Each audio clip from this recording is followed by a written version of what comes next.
স্বামী বিবেকানন্দকে প্রশ্ন করা হয়েছিল, তুমি কোথা থেকে এসেছো? বলছে, আমি বাংলা থেকে এসেছি। ও, বাংলা থেকে এসেছো, তুমি বাঙালি? বলেছে, হ্যাঁ আমি বাঙালি। তোমার ধর্মের নাম কি? বলেছে, আমার ধর্মের নাম সনাতন ধর্ম। তোমার ধর্ম গ্রন্থের নাম কি?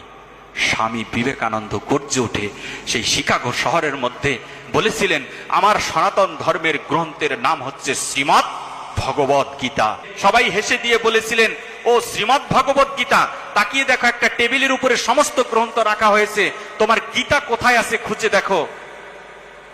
স্বামী বিবেকানন্দ তাকিয়ে দেখলেন একটা টেবিলের মধ্যে ত্রিপিটক, বাইবেল, আরো বিভিন্ন বিভিন্ন গ্রন্থ এখানে রাখা হয়েছে, কিন্তু সবার নিচে গীতাকে অপমান করার জন্যে, গীতাকে ছোট করার জন্যে সকলের নিচে রেখে দিয়েছিল। কিন্তু জানে না যে শ্রীমদ্ ভগবত গীতা কোন জ্ঞান দান করেছে, সাধু কাকে বলা হয়, সাধুর ব্যাখ্যা এখনো পর্যন্ত জানা হয়নি।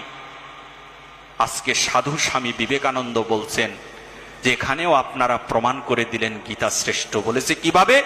বলেছে, যিনি সকলের ভার বহন করতে পারে তাকে বলা হয় শ্রীমদ্ ভগবত গীতা। আজকে আপনার এই আসরেও প্রমাণ হয়ে গেল, সকলের ভার যিনি বহন করছেন এখনো বসে বসে, তার নামই হচ্ছে শ্রীমদ্ ভগবত গীতা।